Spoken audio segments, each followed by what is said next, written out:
Just a reminder, as the narrator said, 80% of people who come to congregations usually come because somebody has invited them.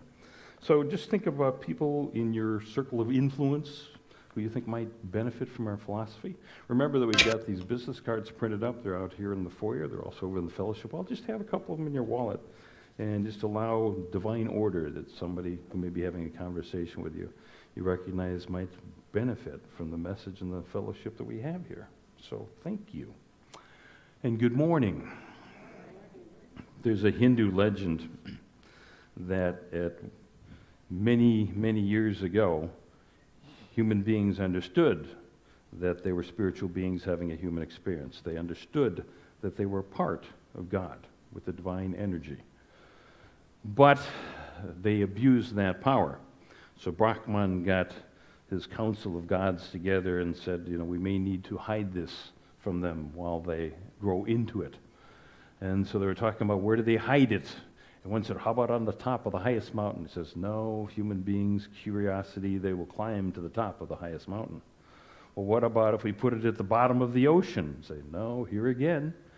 They'll create machines and they'll find it if it's at the bottom of the ocean. So why don't we just bury it just deep below the earth? And I say, here again. Humans being what they are, they'll find it. And so, well, where would we put it then? They wouldn't find it. It says, in the last place they would look, and that's deep within themselves. And so, we, at least here at Unity, have talked about how, we're spiritual beings having a human experience. And we're part of something much larger than ourselves. As I talked about, in my Catholic upbringing, the concept of the body of Christ. In our body, we have cells, but there are different cells. The ones that make my fingernails, the ones that make my flesh, the ones that are coursing through my veins, the blood cells, the bones, even the fluid in my eyes are different cells doing a different thing in the world. So each of us as individuals are doing something individual in the world. So it's not that we're getting lost in the whole. It's just we all have our role to play. We have special gifts, passions, and talents that have been given to each of us that we need to express in the world to make this world a better place. Some people have a very, very broad influence, or a lot of people know their name, but other people just work quietly, one-on-one. So what is it, that you love to do? What is it you do well? And recognizing that it's part of why you're here, to just do these things for the other people in the world. Unity of Tampa pictures a base camp, where people come here, we come together each week, we just kind of recalibrate, get recentered, and then we go out and do things. Many people volunteer here, and that's great, but other people are volunteering or just doing their special thing every day. So the divine purpose that each of us has is to recognize those gifts, express them, and just kind of work at mastering our life. But as life goes along, there are a lot of things that surface that seem to be in opposition to us or aren't going the way we'd prefer. And it's up to us then to recognize our attitude about the thing, about what's going on. How do we interpret what's happening to us? In the Gospel of Luke, 15th chapter, there's the story of the prodigal son. Some of you are familiar with it. It would make a great Sunday lesson some point to really unspool that one. But, the second son in the family says, I'm going to go out on my own. So he goes out on his own and lives life.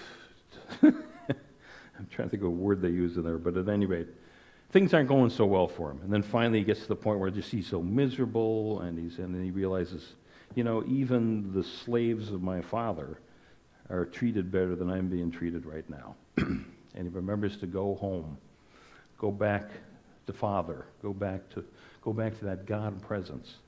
But the sentence where he has that realization wasn't just that, I'll just go home. Instead, he says, he came to himself. He came to that realization once again that, I do deserve better than this.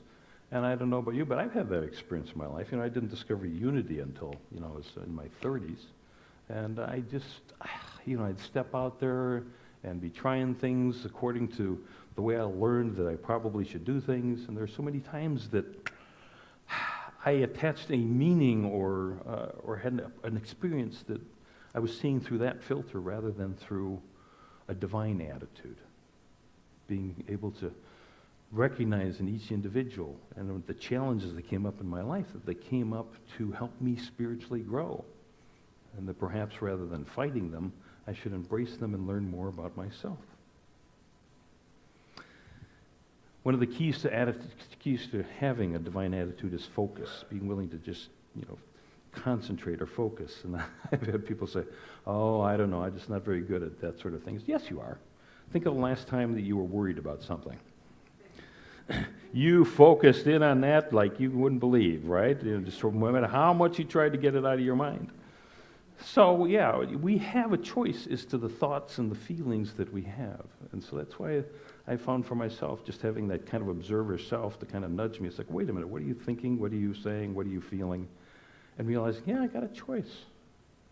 If I've had a challenging experience, just being able to walk away from that and say, okay, God, show me the good in this, rather than grousing and complaining for the rest of the day. The word focus, actually, when you look at the root words, it means hearth, that, fireplace. And of course, fireplaces contain the fire, but they also absorb the heat and radiate it outward, so that you can come into a place to warm yourself. And of course, that's also the root of foyer. That foyers are often places that people would come in and be able to warm themselves. So within us, focus is that ability for us to once again get centered and feel the warmth of spirit. And of course, it's up to us, though, to tend the fire. And sometimes if the fire goes out, we need to ignite it. Or someone we know, someone like in this room, may just be that right person in the right place at the right time that can help ignite that fire once again. Gospel of Luke, 11th chapter, 33rd verse. Jesus says, no one after lighting a lamp puts it in a cellar or under a bushel, but on a lampstand, so that those may enter it can see the light. Allowing people to just see your light, but also seeing the light in other people. The word enthusiasm means on fire with God. And one of our co-founders, Charles Fillmore, wrote, man is the most important factor in creation. He is the will of God individualized. In the book of Genesis, first chapter, 26th verse, they tell us that God said, let us make man in our image, after our likeness, and let them have dominion over the earth. I remember hearing a union minister saying, sometimes I look in the mirror and I wonder, why would God want to look like me? But it's not a matter of your physical being, it's your spiritual being. And we're made in God's image and likeness in that we're creative beings. We get divine guidance, we have ideas, our imagination puts color on it, and we start to see, yes, this is what I want to experience in my life. And so we put our thoughts and feelings into it, and we use our affirmative prayer, and we start to manifest things in our life. And the beauty of it is sometimes we manifest things we don't particularly want, so we're given the tools to dissolve this and say, oh, wait a minute, this is not who I am, this is not who I want to be, this is not what I want to have in my life, and then move on to the next lesson. It's like, okay, here's what I'd like to see instead. I know there are many times in my life that I've made a decision what I was going to be, but it worked for a while, but then I had to let it go and try something new. Be willing to follow. What is it that I love to do once again? Another aspect of the word focus is the focus of, say, a projector. If things are fuzzy up here, you could blame the screen, yeah, or you could blame the PowerPoint presentation or a film, but hey, that's not the problem. The problem is the focus, being willing to just look at it a little bit more sharply. So as we look out in the world and see the things that are happening, and recognize when we get riled up over something, it's kind of like, okay, what is this saying to me? A lot of times it's like, do you want to identify with this or do you not? Are you willing to say, no, this is not me. This is not the way I am. This is not the way I want to see the world. So, how are you willing to see it? What's going to be your attitude about it? The word I actually comes from the root word meaning fountain. And in our culture, too, especially with the rugged individualism, there's that sense that, we see things, we take them in, we look at the outer appearances, and then we make decisions or react. But could it be that it's more about us bringing an attitude to things and seeing the fountain pouring out of us, out of our eyes, in how we see the world? It's up to us to paint the world. It's up to us to look at the world and say, is this pleasant or is this unpleasant? Is this what I want to see in the world or is this not what I want to see in the world? And can I see the divinity in you? Can I see the Christ in you, that divine energy, so that you can have that fountain just pour out of yourself as well? And you can start seeing the world in a different way. I know a lot of people who get caught up in the circumstances and say, well, what can I do? This is the way it is. No, not necessarily. Here again, is this something that I need to put some energy into or not? It's kind of short-selling ourselves as being a part of the solution sometimes. So that's why we need to follow that inner guidance as to what is ours to do and what is ours not to do. We delude ourselves by, like with the Hindu legend, okay, we've been hidden, we've been asleep to the fact that, yeah, we're part of God. Gospel of Matthew, 19th chapter, 6th verse, he says, he who made them from the beginning made them male and female, so that they are no longer two but one flesh. What therefore God has joined together, let not man put asunder. I've heard this at a number of weddings. But in unity, we look at the spiritual symbolism underneath these stories. Man and woman together doesn't mean don't get a divorce. Man and woman, men represent that thinking nature, and women represent that feeling nature. Once we put a thinking and feeling nature together, they need to work together in harmony. If you approach the world just thinking or just feeling, you'll have a schizophrenic crack-up. But there's a good balance there. But there's another layer to the symbolism, and that is that maybe it's about God and us, too. And when we make the mistake of deluding ourselves that we're separate from God, that's when we feel the dark times. That's when we feel that sense of, God, my God, why hast thou forsaken me? And truth is, it's not God that has forsaken me, it's me that's forsaken God. It's like, things just aren't going the way they should. Or I'll have a series of just really defeating experiences, and you suddenly make the decision that for some reason God has forgotten and lost my file for the day. In the book of Genesis, 13th chapter, 14th verse, God told Abraham, look from this place where you are, to the north, to the south, to the east, to the west. All that you see, I will give to you. So, what do you see when you look north, south, east, and west? Do you see a world that's really willing to collaborate with you? A lot of people are saying, God, just give me some sign of what you want me to do. And God's up there saying, Bob, just give me some sign of what it is you want to do and I'll work with you. So obviously we're not apart. We're one. And it's like, okay, what's ours to do? The Old Testament prophet Joel in the second chapter, 24th verse says, I will restore to you the years that the locusts have eaten. So whatever challenges we've had, especially if we've had a rough patch, a rough year or two, it can be very tempting to get caught up in thinking that this experience that I'm having now or have had for these past few months needs to be projected into the future. It does not. It's our attitude going into the future. It's like, okay, will restore to me the years that the locusts have eaten. And of course, the word restore actually means to make whole again. So it won't be a matter of having that that old experience. I'm thinking of, I know when I went through a divorce, and that was, of course, when I met Carla. I was part of this sleep study where they would basically, I'd sleep in this room at the hospital for a few days, and then on the third night, they would wake me every time I had a dream just to see what I was dreaming. And it was an idea of looking at the symbolism and the process of dreaming and how it was helping me heal from the situation. But after it, I know the doctor was in charge of what would interview each of us, because it was over a period of 12 months that we did this. And she said, so one So when did you get back to feeling like the same old Bob again? And I said, oh God, I hope I don't do that. I don't want to feel like the same old Bob again. I want to see a new, better Bob. And she's like, you've got it. And so many people get caught up in like, well, if I could just go back. I said, no, you're not going to be able to go back. We need to let go of the past and look at what we want to do in the future. So when I get up in the morning, I need to look at, okay, what's going on? What's up for me?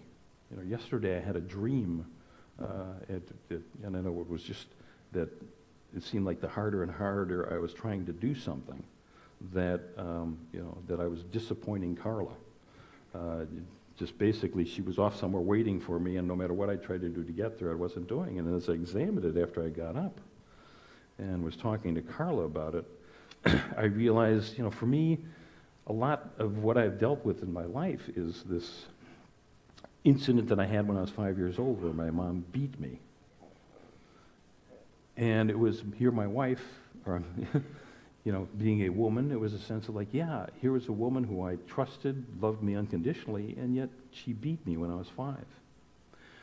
Now, looking back in retrospect, she learned from that experience. She never beat me again. But one, like I said, I recognized there was that sense of betrayal of the person who I trusted the most. But there also was that sense of wanting to make sure I was monitoring mom's every mood, every hour to see if mom was getting angry. And that really helped me develop my intuition, which has helped me now in my life as a minister. But yeah, so yesterday I was realizing once again, I was feeling like I was disappointing Carla, and we talked about, no, you're not disappointing me, but, I'm a recovering perfectionist, so sometimes I'm thinking I'm not doing things well enough. And it was an interesting realization that, hey, I realized this 30 years ago in therapy. I dealt with this, but no, it surfaced once again. And it surfaced once again and say, have you truly, let go of filtering the world through that experience?